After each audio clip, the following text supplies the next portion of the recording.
So we have the honor to have representatives from all 5 countries which are members of MIKTA. And I would like, before opening my this session, I would like to ask their excellencies, first of all, the Ambassador of Mexico, Mr. Daniel Hafters, to join us in the panel, who is Ambassador of Mexico, who is holding the presidency of MIKTA. The ambassador, which is not the ambassador of Indonesia, the representative of Indonesia to join us in the panel.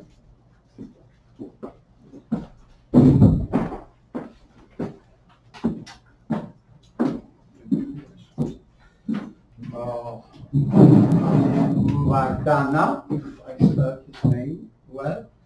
The ambassador of Korea, Mr. Shushuk Lee.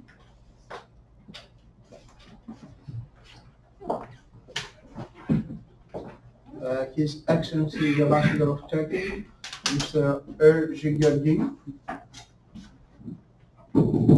And finally, last but not least, the representative of Australia, which is our Senator, Mrs. Karen Leahy.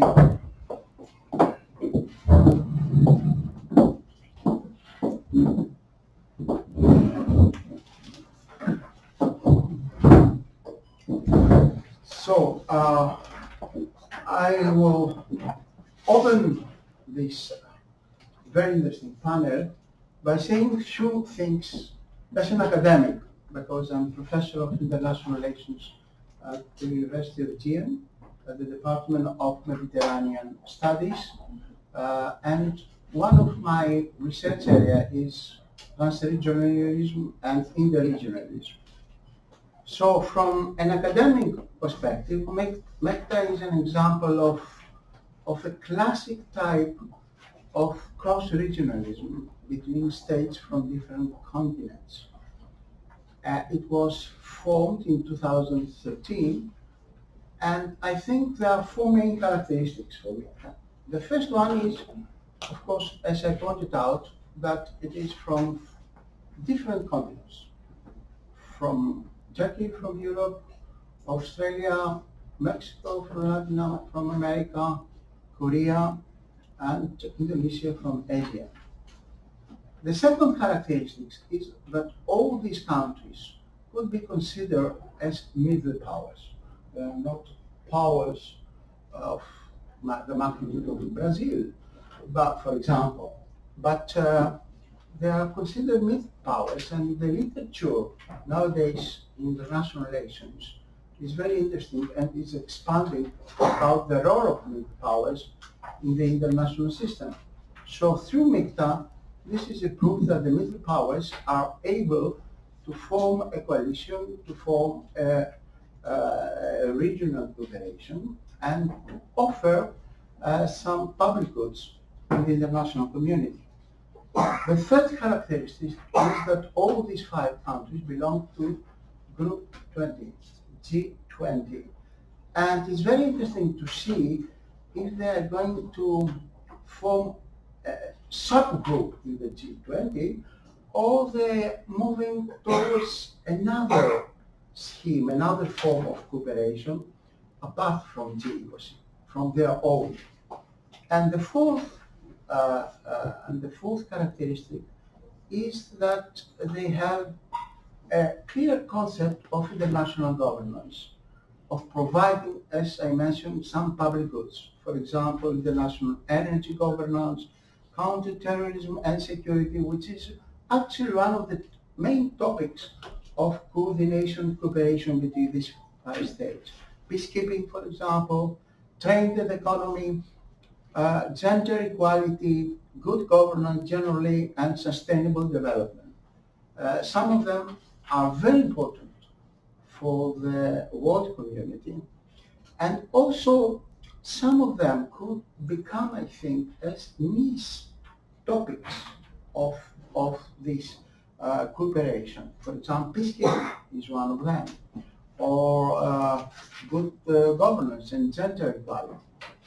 But, and I conclude my opening remarks by putting two dilemmas for MIKTA. One is if they keep their informal character, or they try to institutionalize this cooperation. For example, forming a secretariat, permanent secretariat. This is good or not, because one of the characteristics of new regionalism is to be much more open and less institutionalized. In other words, less bureaucratic. And the second dilemma is if they are going to adopt a more general approach, a more open approach of other countries joining them, other middle powers perhaps, which will, in other words, the expansion of the cooperation, or they are going to be specialized, as I mentioned, niche multilateral diplomacy, some specific issue which will focus and pay attention, and by this will be much more important perhaps, like niche diplomacy, for example, like Canada, which is specialized in human security, or Sweden in development aid. So this is, for me, the main characteristics and two dilemmas, which perhaps MIKTA will confront in the near future. So this is some of my thoughts about MIKTA. Not very analytic, of course, but just as an introduction. So our first speaker is His Excellency Ambassador of Mexico, Mr. Daniel Hernandez Joseph, who is going to speak about MIKTA as a new model of informal cross-regional partnership. Ambassador, you have the floor. Thank you. Let me first begin by expressing my thanks and my appreciation to the Institute of Economic International Relations, ΙΔΟΣ, to its director, Dr. Savanidis, to my colleagues from the other four MIKTA countries, and to all of you for making this gathering possible and giving us the opportunity to share our views on the MIKTA platform, if you will. Mexico is convinced of the irreplaceable value of diplomacy, and it is a country with an outstanding multilateral tradition and a demonstrated capacity to engage in dialogue and build consensus. And it is in this spirit that we participate in MIKTA as a new model of informal, cross-regional, consultative partnership with Indonesia, the Republic of Korea, Turkey, and Australia. The five MIKTA countries are located in different regions. We possess unique historical identities and cultural richness. We also have shared interests, and this motivates us to come closer together and to enhance our mutual understanding in order to expand our economic and social ties. In addition to being a facilitator for initiatives aiming at attaining a better global governance, the MIKTA platform has three specific objectives. One, to strengthen the bilateral relationship and political dialogue among its members. Two, to consult and, where feasible, promote coordination on global issues of common interest, inclusively in forums such as the G20, the United Nations, in order to contribute to the search of constructive solutions to global challenges. And three, to promote joint cooperation projects. MIKTA countries consult and promote coordination of its members on multilateral issues through the permanent representatives, primarily, although not exclusively, in New York, Geneva, and Vienna. They meet frequently, and they share information and, if possible, present common positions on the major global challenges. Consultations are also conducted in the context of G20 through the meetings of Sherpas and through the different representatives of the working groups. The MIKTA vision statement was adopted at the 5th MIKTA Foreign Ministers meeting in Seoul, the 22nd of May of 2015, and it refers to the origins, the raison d'être, the identity, and the orientation of MIKTA. In short, the document establishes that this partnership will perform these three main functions on the international stage. One, to serve as an inter-regional consultation platform, as Dr. Tsavanides was mentioning, in order to foster understanding among its members, deepen their bilateral relations, and find common basis for cooperation. Two, to serve as a bridge between developed and developing countries in order to promote global governance and complement the efforts of regionalism. MIKTA works together to reduce the gap in polarized policy positions, advance discussions on global issues in multilateral forums, and it strives to find pragmatic and creative solutions to key regional and global challenges.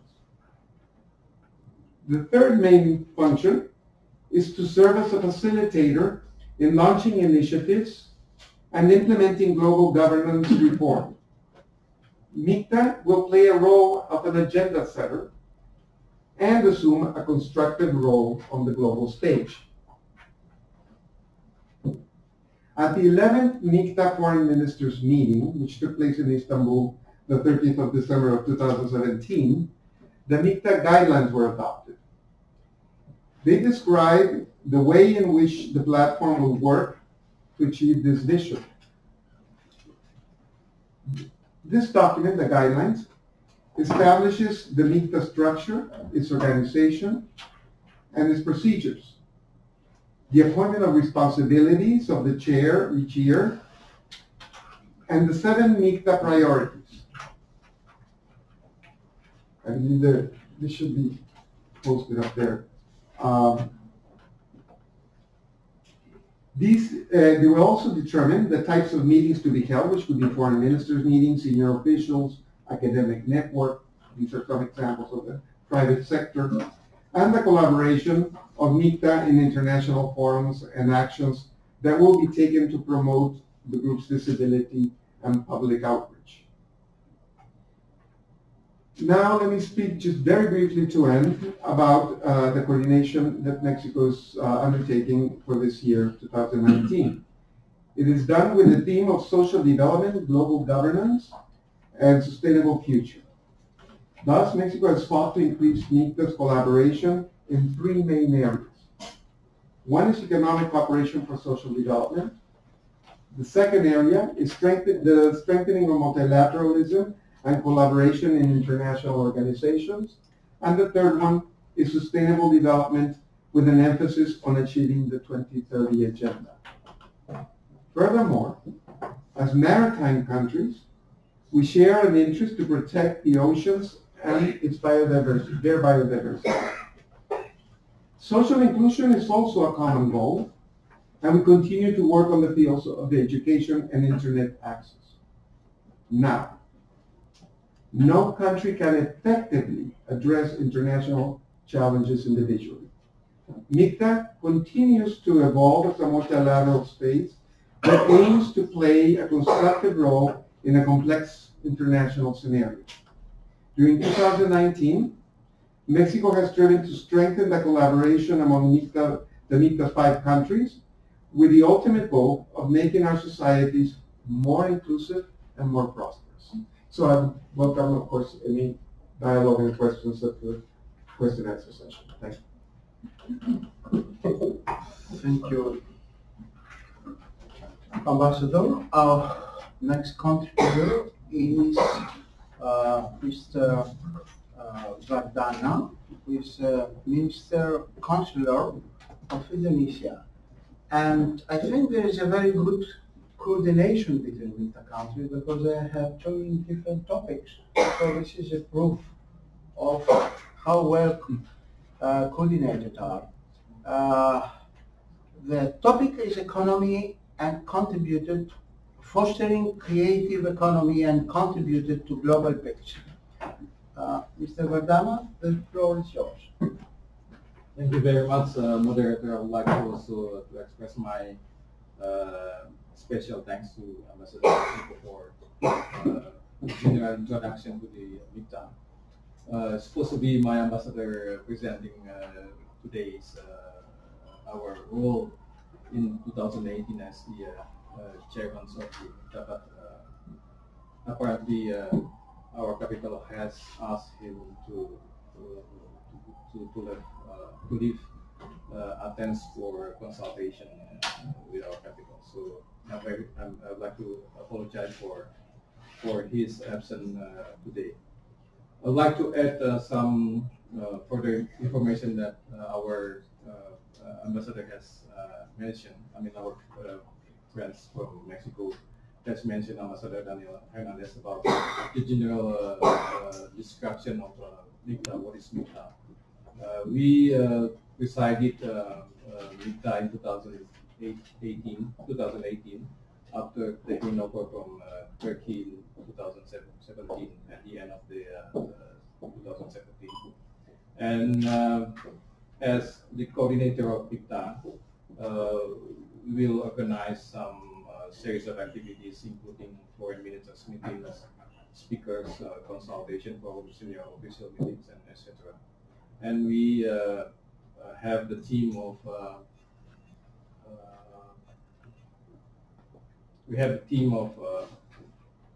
fostering creative economy and contributing to global peace. Why we choose these three issues is because, one, as the coordinator of MIKTA in 2018, Indonesia aims to advance cooperation on the 7 core priority areas that Ambassador Mexico has mentioned in his presentation, with particular emphasis on counter-terrorism and global security issues and peacekeeping and creative economy.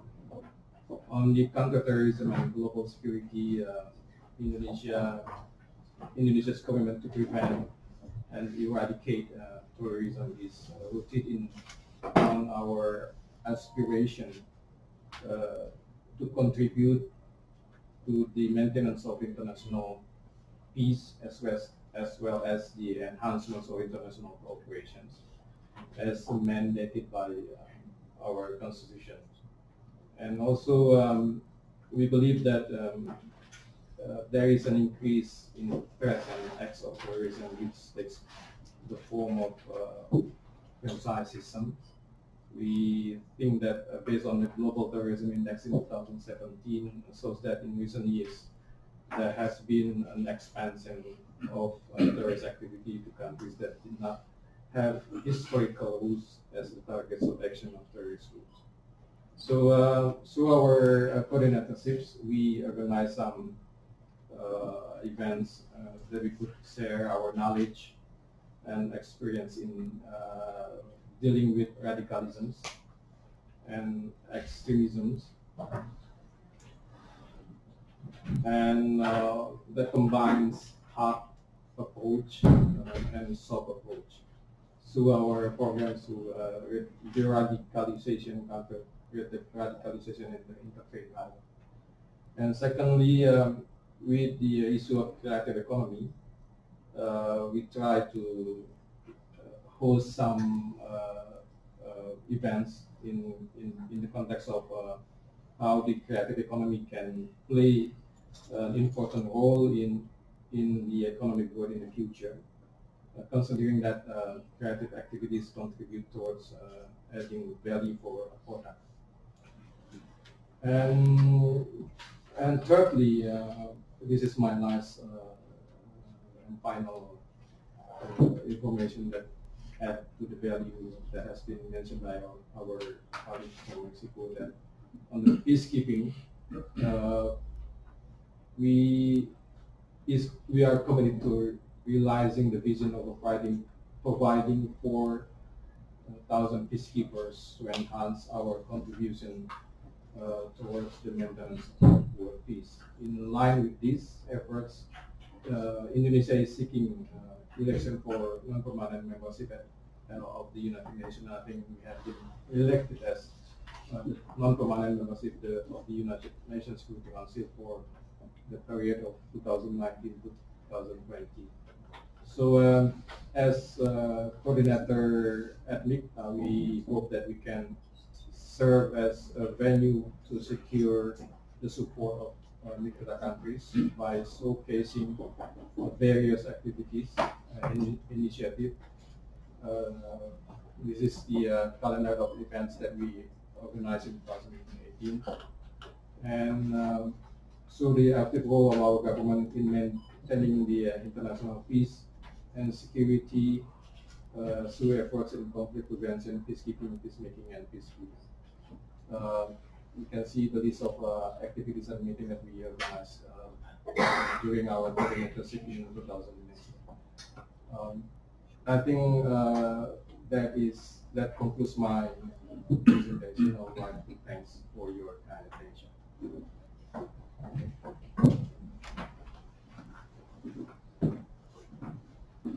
Thank you very much for your presentation.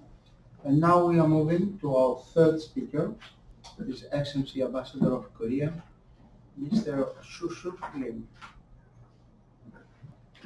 Thank you, Mr. Moderator, and thank you for Ambassador of Mexico for arranging this wonderful event today. And also, because my two colleagues already mentioned about MIKTA, so I'm not going to focus on MIKTA itself. But Korea has assumed the second chair in the year 2014. So during our chairmanship, Korea was able to make a contribution to diversifying the channels of discussion, cooperation in MIKTA. For instance, we initiated the national speakers meeting and also senior government officials meeting, and we expanded the academic networks.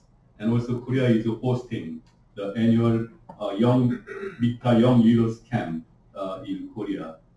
And also during our chairmanship, Korea was able to draw up a vision statement. So, and then Korea will be assuming the chairmanship from next year. And our agendas are not finalized yet, but most probably we will focus on the peace, security, and sustainable development goals. And Korea is one of the right countries in bridging the developed and the developing countries, because Korea was one of the poorest countries in the world until 1960s, but we have become the only country that which transformed itself from aid recipient to donor country. So it's a very good example. We can bridge and share our lessons and our experience with the developing countries. And even though Korea is located in the Far East, many people are not aware of our contribution to EU and NATO level, because Korea is one of the 10 strategic partners of the European Union and the global partner of the NATO. So, and Korea was the first country in the world which has concluded 3 key agreements with the European Union. We signed the framework agreement and FTA in the year 2010, and we signed crisis management framework participation agreement in the year 2014. So many EU officials said that Korea was a good example, and it expanded the horizon of EU outreach with the non-EU member states by signing the key agreements with European Union. And also with NATO, we are cooperating with NATO member states in the cyber terror and interoperability. And in Afghanistan, Korea was one of the major donor countries by providing $600 million to build up their Afghanistan police and military unit. And we will also continue to play such a role in Afghanistan. Also regarding the international refugee issues, and I know it's a very critical issue in this area. Korea is one of the only country in Asia which earmark our humanitarian assistance through UNHCR. So we have donated so far $3.6 million only for Greece to tackling the refugee issues. And overall, including Syria and Turkey, Jordan, our total contribution to refugees is amounting to $76 million. And Korea will continue to do our contribution in this region. And Korea is one of the only countries in Asia which participate in the EU-led military exercise that is Atlanta. It's a counter-piracy exercises. By signing the crisis management agreement, and Korean naval vessels were able to participate in the EU-led exercises in the Gulf of Aden. So even though Korea is far away from Greece, and we are very close in tackling and joining the noble efforts about tackling the refugee issues and the regional security and peace. So as a member state of the MIKTA, and as the chair of the MIKTA 2010, we wish to continue our efforts. Thank you for your attention. Thank you very much, Ambassador. Hello? Hello? Okay. We are moving now to His Excellency of Ambassador of Turkey, which is of course in our neighbor, and we are sharing common border, and we are allies in NATO, and also Turkey is a candidate country for EU membership. Please, you have the floor. Thank you, Professor. It's great to be here. Thank you all for showing up. Big thanks to two gentlemen at either end of this table, our Mexican colleague, and Professor Sarvalidis. By the way, Professor, your characterization of MIKTA, in my opinion, is spot on. 4 points that you mentioned. All countries at this table being middle powers, cross-regionalism, providing public goods, etc., and all countries being members of the G20.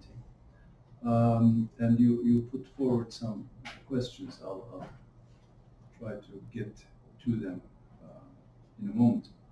In any case, since I'm the 4th speaker, there's no point in me trying to explain what MIKTA is. That's been done right to this point.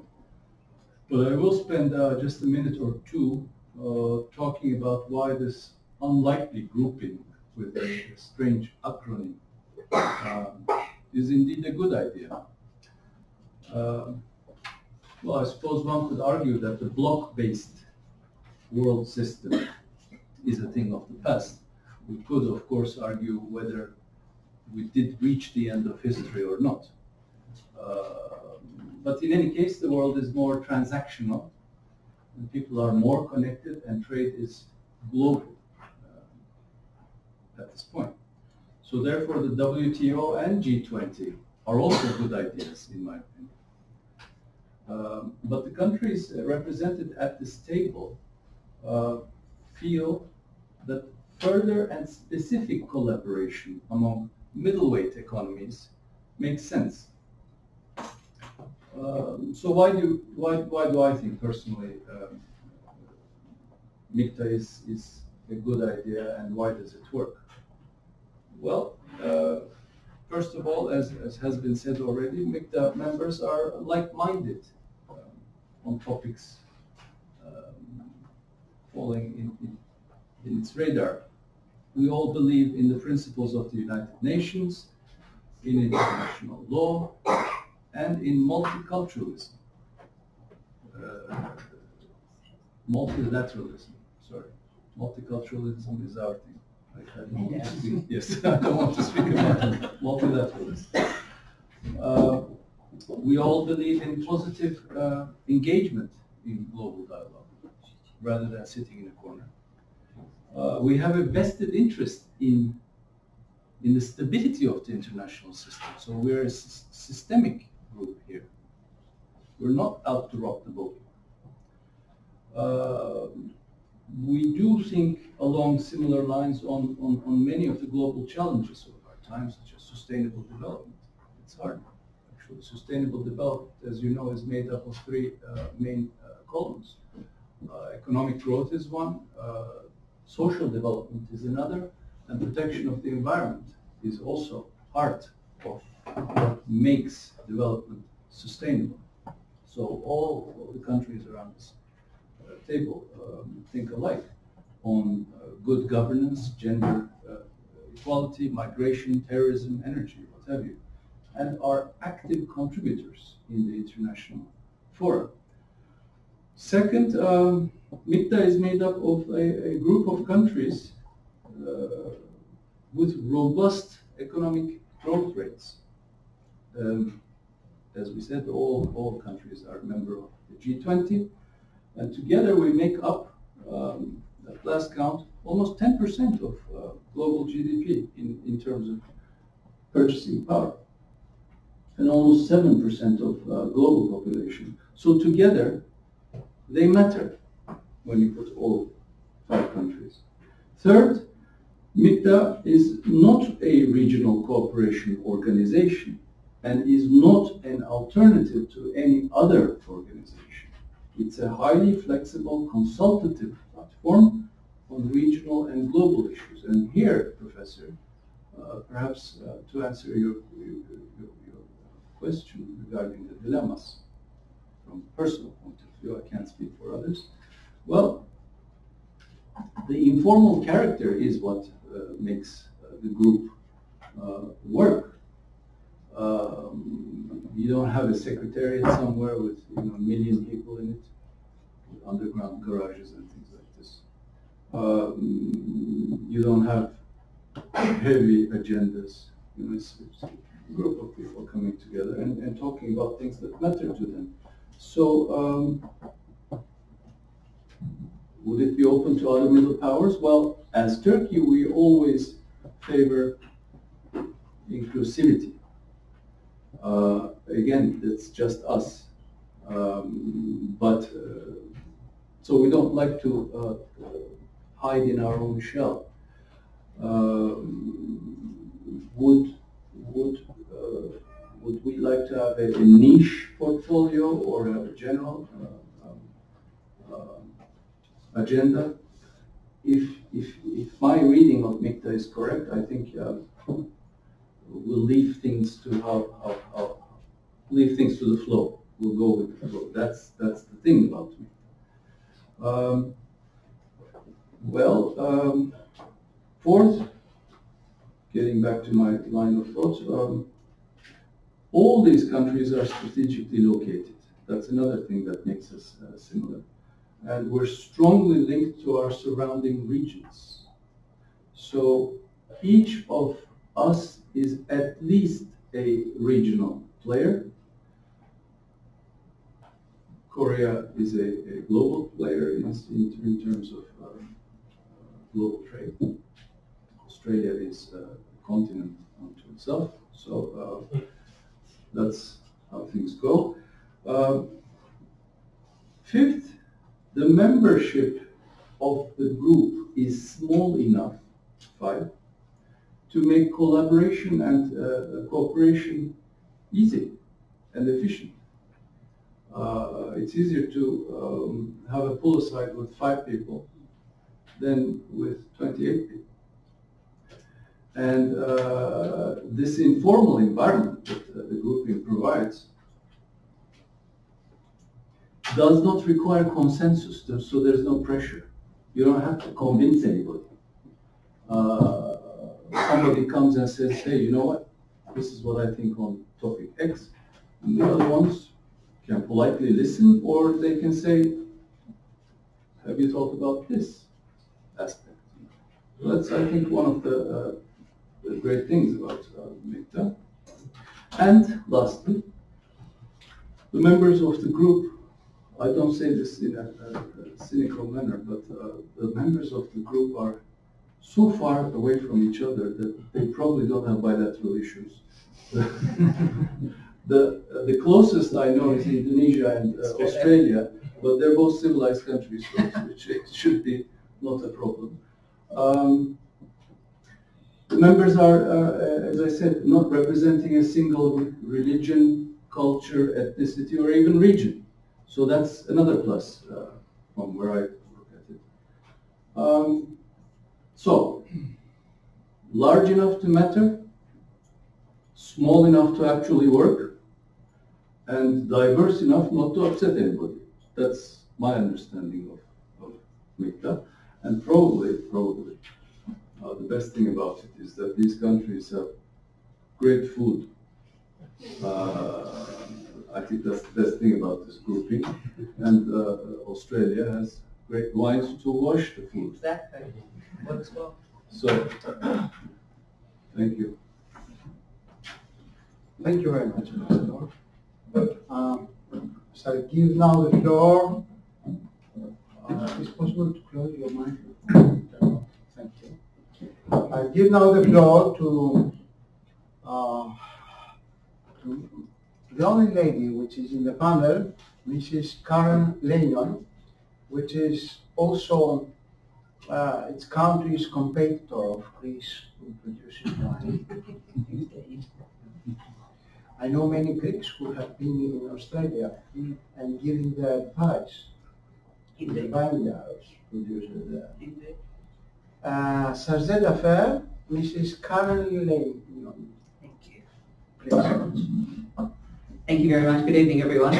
I'm the lucky last, so I'll try to be brief. I think many of the things that I would like to say have already been said, and I must agree. I agree very much with my Turkish counterpart here. A lot of the things you opined on there, I absolutely agree with as to why MIKTA is important to us. I thought maybe being the last one here, what I could speak about more is why is MIKTA important to Australia. Yes, we are a continent, but we're in the middle, we're very strategically positioned in the middle of the Indo-Pacific. In the middle, we think of ourselves as an Asian player. We're very close to our neighbours such as Indonesia, and Australia has long thought about these sort of groupings, alternative groupings is very important. That's why our Prime Minister came up with the APEC grouping in the 1980s. As a middle power, we find that these are very effective for us. We actually like to call ourselves pivotal powers rather than middle powers. It might have a different connotation. Yeah, exactly. But I think from Australia's point of view, we're all aware that the world's undergoing a profound transformation at the moment. Things are in flux. The relationship between China and the US is strained. Trade tensions are sort of putting pressures on global trade. Around the world, people are starting to maybe question whether globalisation is good for them. And yet they are saying, you know, is it giving us everything that we wanted? There's some erosion of trust in democratic institutions globally. Technology has changed drastically and countries are trying to catch up with what this means for their economies and their workforce in 2020s. And alongside these sort of trends, things like climate change, demographic trends, shifts in power, all mean we have to think about new ways to deal with the new international order. And a grouping like MIKTA, as you've said, coming together of countries who think very similarly about key issues that we're all facing, is a great way to take on these, in these changing times, and work collaboratively. So we can come together in things that are important to us. We're adaptable, we're flexible, we're nimble, which for middle powers or pivotal powers like us, very important. Individually, we cannot change what is happening globally, but collaboratively, we can make a difference and we can influence what's going on in the international order. We're all, as you said, open, inclusive societies with strong economies and a strong commitment to the global order. I think these are all important for us. From Australia's perspective, we're a fairly young country, innovative, outward-looking. we do have a very multicultural society. We're a nation of migrants. There are more Greeks in Melbourne than there are, well, second largest population of Greeks to Athens. So we've had waves of migration from Europe and from Asia, and that's what's made our country great. So we're very open and an inclusive society. We've got an open economy. We have virtually no tariffs after going through decades of economic reforms. We've had uninterrupted economic growth for 27 years, which is fairly unheard of in the current age. We're the 13th largest economy in the world and the 53rd in size of population. So we could be said to be boxing above our weight. We're highly innovative. Things like Wi-Fi, Google Maps came from Australia. You might have thought they came from Silicon Valley, but we came up with the technology behind Google Maps and Wi-Fi. And as a migrant population, 26% of Australians were born overseas. That's a fairly high number. So we understand the importance of reaching out to the region and reaching out to our neighbours and how it can make us economically great. In terms of trade, I think this grouping is very important in terms of trade, particularly in an uncertain time. The WTO is not perfect, as we know, but we have to work together to find ways to make the rules-based order work. No one wins a trade war, I have to say, no one. So our only recourse is to believe in the rules and make sure the international rule system works. And I think we can do that together as global economies. For Australia, being in Asia, it's very important to make sure these rules work. We not only support the WTO, but we work very hard on regional trade negotiations. We also have bilateral negotiations, including one we've just concluded with Indonesia. And bilateral FTAs cover about 26% of our trade at the moment. When we finally negotiate all our FTAs underway, it will be 90% of our economy will be governed by bilateral FTAs. So we are a huge believer in free trade, rules-based systems, and as do all the members here. And this is why we're so attracted to a grouping like MIKTA. Being in Asia, I think it's important to sort of note that 2/3 of the global growth will come from Asia in about 2030. Half the world's economic output will come from Asia, and half of the world's food and energy consumption will come from Asia in 2030. So it's an important place to be, and it's important, and will shape the way we look at global trade and the global economy. 1 billion Asians will join the middle class in the next 20 years, and that will have a big influence on how the world works. MIKTA allows us to respond to these pressures and these changes in global economy. It's because we are, as you said, share common goals, can talk to one another where we are nimble, we are dynamic. And I think talking about whether we expand, as I said, you said we are inclusive, but you don't want to get to the point where you can no longer be nimble, where you can no longer work together. If you bring in a secretariat, it does make you less nimble. And I think, you know, the great boon of this organisation is the fact that we can move more nimbly. I think from that's Australia's perspective on why we're with MIKTA. When we'll continue to support the international rule of law, international trade norms, and we will support our partners here in doing the same thing. I think I'll leave it at that. Maybe we can talk a bit more in discussion about where MIKTA's going, what we see as important. But I think, you know, something that's flexible and innovative in a time of deep change is something that we all need and the world needs. We have to think about how we collaborate differently in this new environment. Okay, thank you. Now we have some time, about 10 to 12 minutes for question time. How many? I'll see, depends on how many questions or small intervention perhaps. Ambassador Pukanisas, please. I will be quite brief and straight. What are your, if there is any, contact or relations or interaction with BRICS? MIKTA, you mean? Yeah. I think, Slightly different. yes.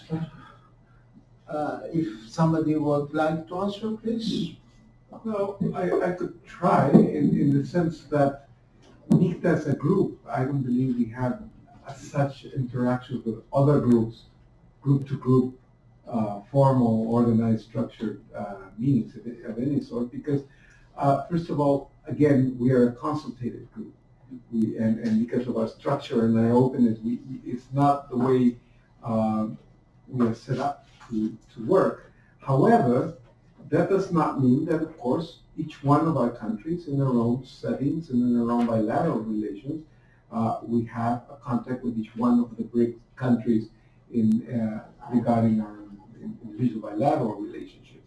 Certainly I know that is the case of Mexico, but not, again, as a group. If I may follow up, a second question. And how, I mean, you're a consultative group, not organization. Somebody said organization. Yes, right. Group or organization? Group. Right. Okay. Group. Yeah. And may I presume that in select countries, or let's say in select fora rather, you coordinate your policies? I mean, for instance, within the OSCE, do you coordinate policies there? It's not IC, sorry, OECD. OECD. Sorry. Yes, please. I think people have repeatedly said that this organisation, well, it is not an organisation, it's grouping, it is definitely not an organisation, gathers when they feel they need to. We agree, not because of obligation, because we're part of a grouping, but because we all care deeply about certain issues. So we don't have a block, we don't have a grouping with any other groupings. We get together as our foreign ministers, as our governments see fit, because we feel that we have a shared interest, whether it be peacekeeping, sustainable development, and we believe that we need, as a grouping, to make a statement about those issues. So in that sense, if I may add, what we're saying is we might strive to reach common positions on specific issues in specific fora, maybe OECD or G20 or UN, but that's the point, that's the end of it. Other question, please? I have two questions. If I might, I take the opportunity and the privilege of chairing this session. It is well known that because of the deficiency of globalization and also the disadvantage of multilateralism, for example, take the World Trade Organization failure to conclude the new agreement in many topics. On the one hand, we have the expansion of bilateralism, in other words, trade relationship between Korea and the United States and Turkey and the United States, free trade zones. There is an expansion of this kind of bilateralism, especially in the trade sector. And on the other hand, this gap you have already mentioned has been filled, or there is an effort by regions, by the original cooperation. MIKTA is not only the only one. There is in the regionalism dialogue between Latin America and Asia, between ASEAN, between Europe and East Asia countries, Asia and European Union, Mercosur and European Union. So the difference is that it is not between two great blocs, but there were states from different continents.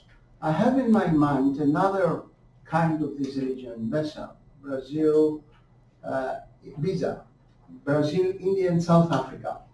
I'm not sure if this is going very well, which is, again, is based on the same principles.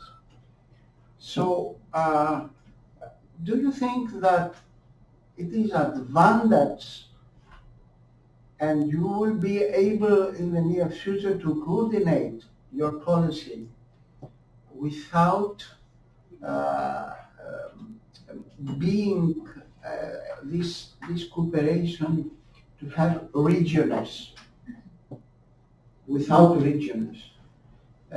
You mentioned, the ambassador of Turkey mentioned, of course, that every country has the ambition to be, it pays attention to its region, and because due to its economic and political influence, it tries to express these regions through this trans-regional cooperation.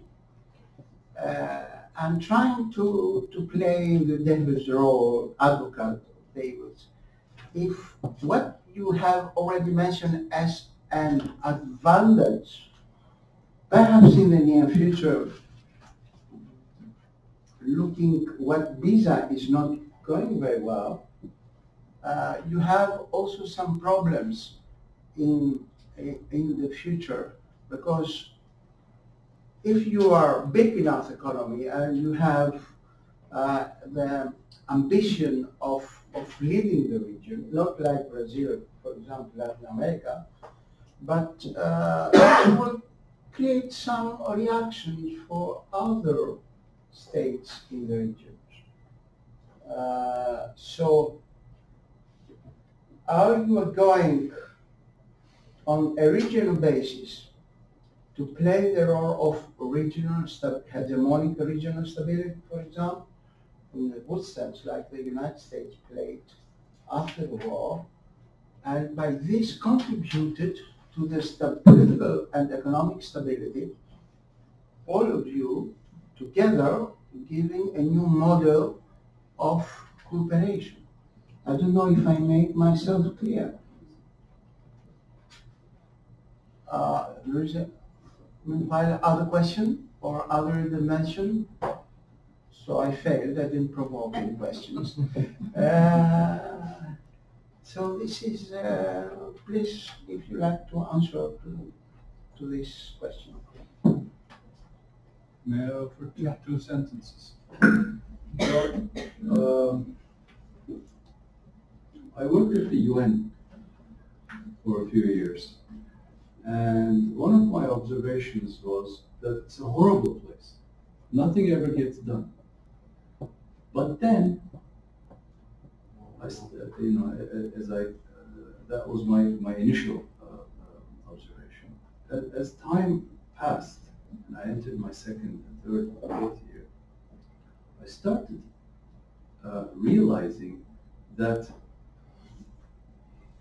it's still the best platform where people can have their voice heard. Now, whether it is taken into account or not, that's another thing. And the unbelievable level of pettiness that occurs in where do you put the comma? We had 2-day discussion on where you put the comma. So that's a caricature that a lot of people who are against multilateralism use. But it's still the best thing we got, in my humble opinion. It's the best we got because it is the most efficient way to come up with and to agree on certain minimum standards, certain minimum rules of behavior, of conduct. Now, at that time, this is 15 years ago, things have changed since then, certainly, but at that time I was amused to see that even a country as big as the United States chooses to go the multilateral way because it's cheaper to get your opinion circulate there than to force each and every interlocutor one by one. Having said that, multilateralism is not necessarily in fashion these days. Perhaps one reason could be that both the big guys and the small guys didn't get what they were hoping from globalization, especially societies within those countries. So regional initiatives could help to complement multilateralism because some solutions can be tailor-made to the participants of the regional groupings. And I like your terminology, pivotal state, because pivot means you can go up or down, or right or left, for middleweight, what I call middleweight, but pivot states is better, I think.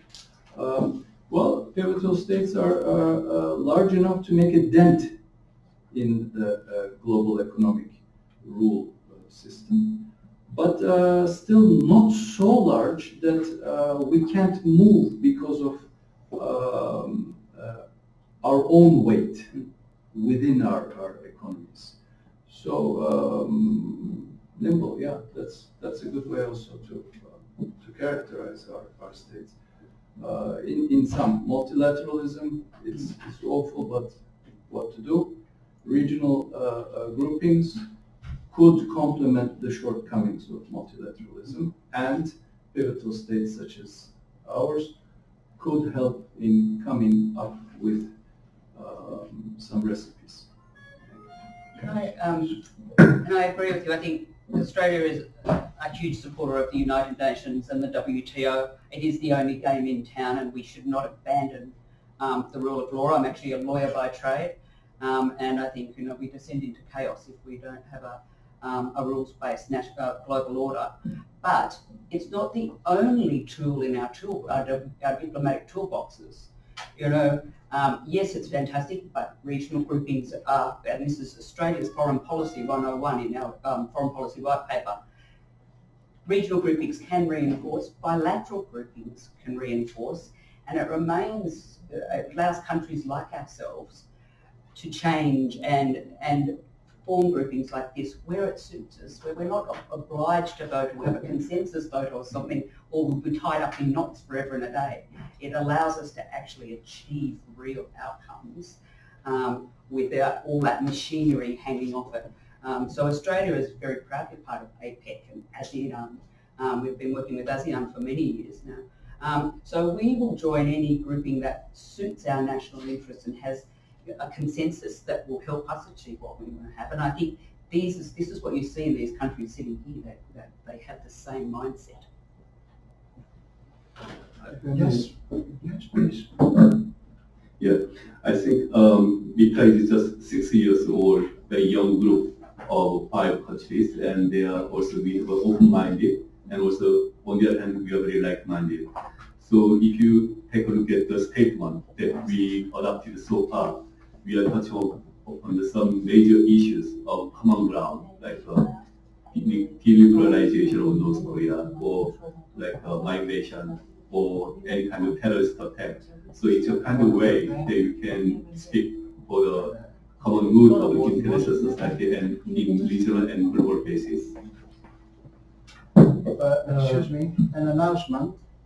There is a rally outside of some anarchical groups, as usual, and there is a diplomatic car BMW. Is the driver here? Who is the BMW? That's you. Yes, the driver is here. It's possible to move the car for security reasons. Thank you. Excuse me. Yes, please. Just would like to add what has been explained by ambassadors of Turkey, ambassador of Korea, and also ambassador of Australia. I think If I can put that in the context of MIKTA's role, is that we try to play as a bridge builder between what is happening at the regional and at the multilateral. We believe that, especially for Indonesia, we can support in strengthening the multilateralism. So we always believe in the context of strengthening multilateralism. So in that way, because of the informality or nature of MIKTA, we can whatever issues come up, we can ask to coordinate and also to discuss what MIKTAs can take up those issues and challenges, especially in the context of trends and ever-changing environments, global environments. So I think that is making MIKTA unique because of our role as a bridge builder and consensus maker. So that's what I'd like to add some points. Yes. I only agree in the fact that multilateralism, regionalism, bilateralism are not mutually exclusive, and there's not a tension between them, but rather they're complementary. And I would stress that, especially stress it given all of the challenges of the global stage today.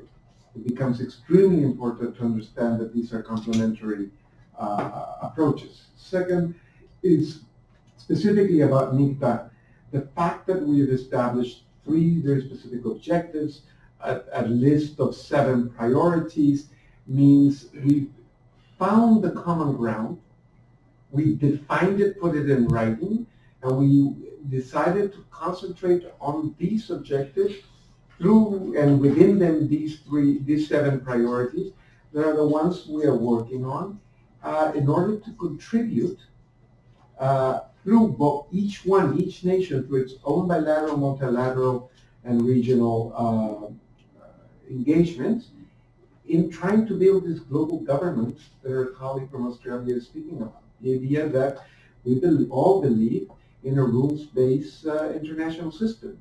And how do we strengthen that given the challenges it is facing, this rule-based global governance system is actually facing in the world today? And that's really what it's about.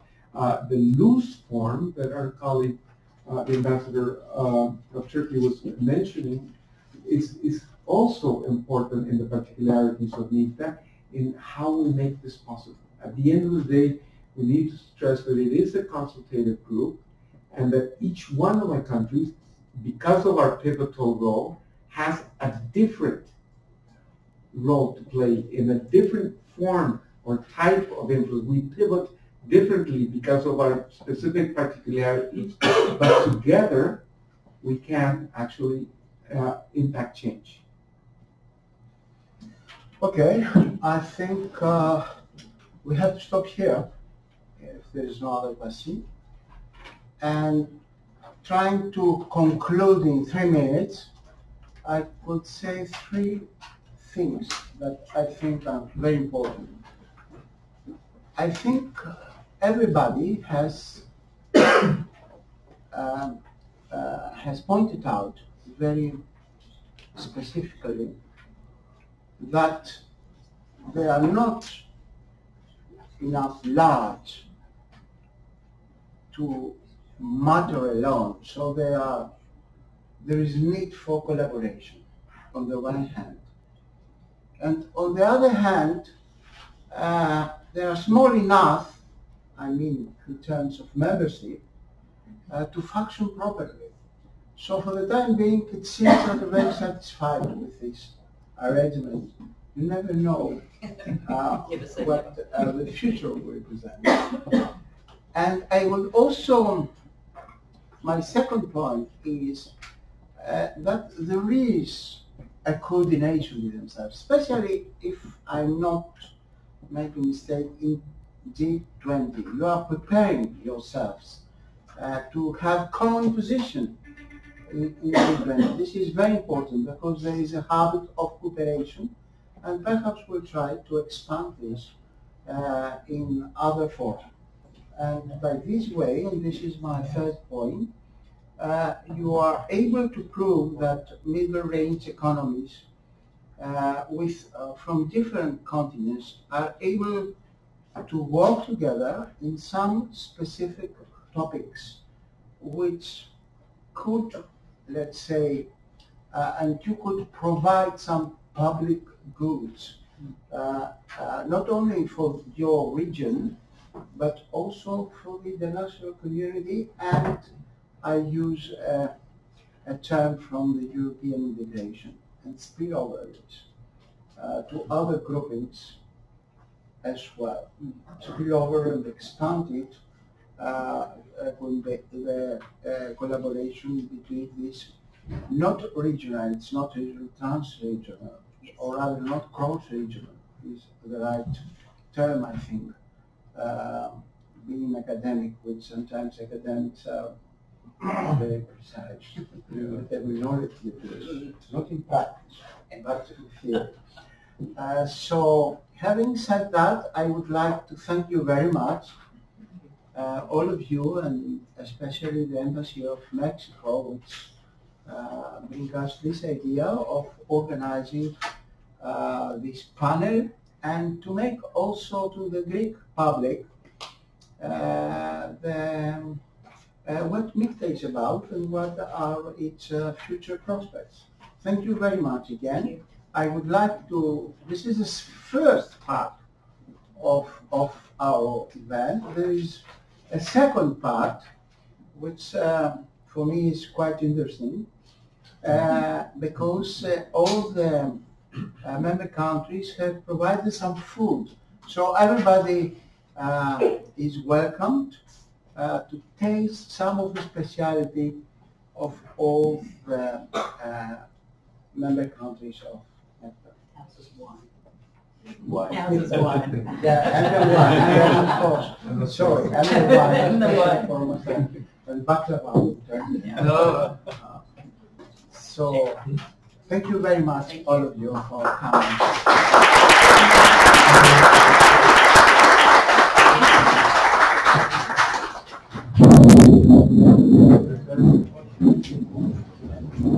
So people protesting outside. People protesting outside. You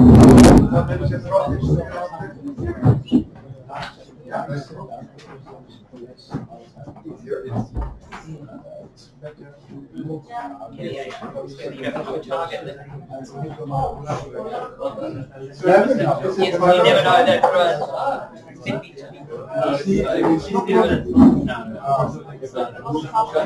Thank you for all your work. Prepare a whole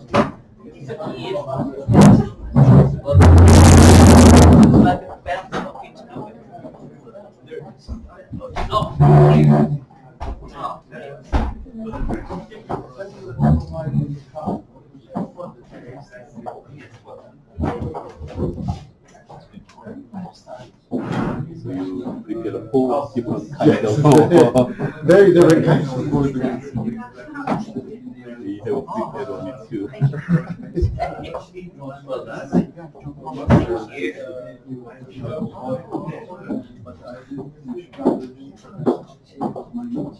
Ambitions about how they eat. Thank you. Thank you. Thank you very much. That's the way it should be. Open the discussion. It should be. Thank you very much. Thank you very much. Thank you. Very good to see you. Good to see you. Again, we finally had a MIKTA event. I think that's We fantastic. haven't had one. You know what I was sitting there thinking? Thinking as everyone was speaking, I've worked in every single country except Turkey. I've had holidays. The most MIKTA we have here is Yeah. but nothing public.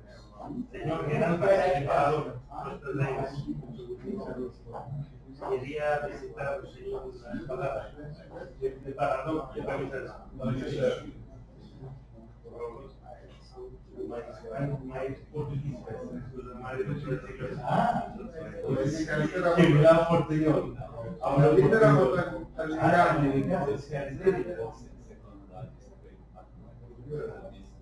Mr. Ambassador, may I?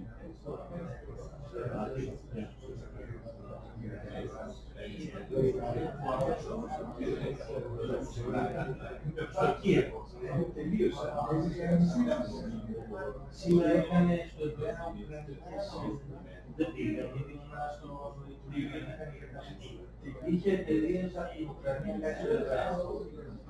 Αλλά εγώ επειδή είμαι Αφρικανός, πήγα στην Ουκρανία. Θα παρακολουθώ κάτι από τα μέσα. Είναι η λογική των Αμερικανικών εξωτερικών που υπάρχει και λιγάκι.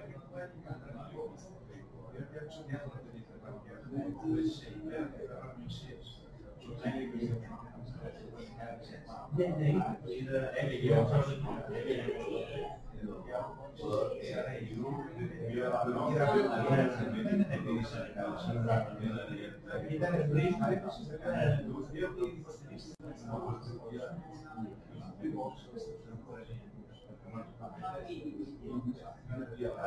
Στην Γεωργία τα έζησα, ένα στο Βουρέστι.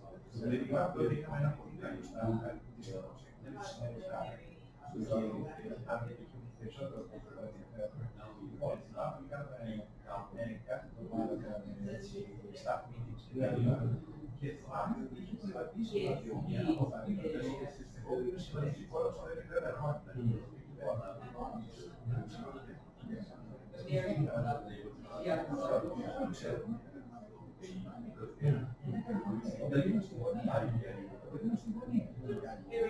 Πάμε στην Στην, κουβέντα, σε μια ξένα πρεσβεία, κάρα τότε πρέσβηση.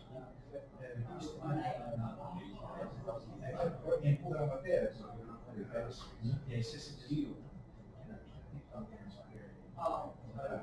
Ο οποίος ήταν κότσι πλέον στα Πανέλληνα στα Γεωργία. Κατά η Γεωργία. Και η Ευρωπαϊκή Ένωση. Ναι, αλλά μέσα όμως και τα εξελίξεις τους ο Σακός Επιτσελάς δεν τα μεσολάβησε, δεν το λέω μεσολάβησε ότι κέρδισε δάπτες διπλωματικές και κάποιος ας πούμε σταμάτησε το βάρη.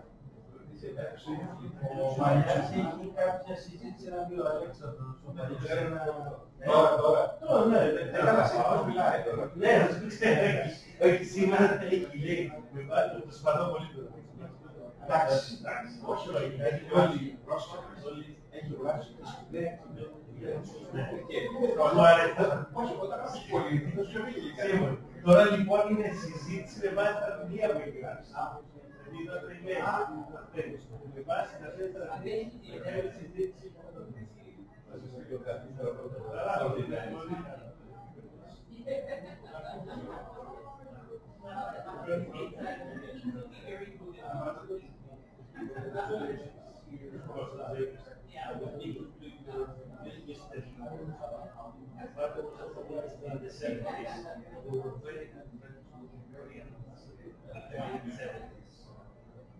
your colleague went many years ago, and I was a friend with his son, Jacob, his daughter.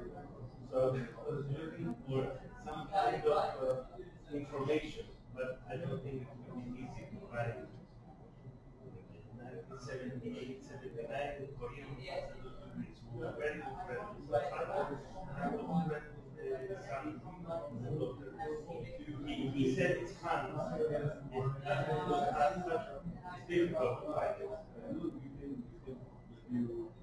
I will send an email. Yes, yes, please. I will send an email. Right.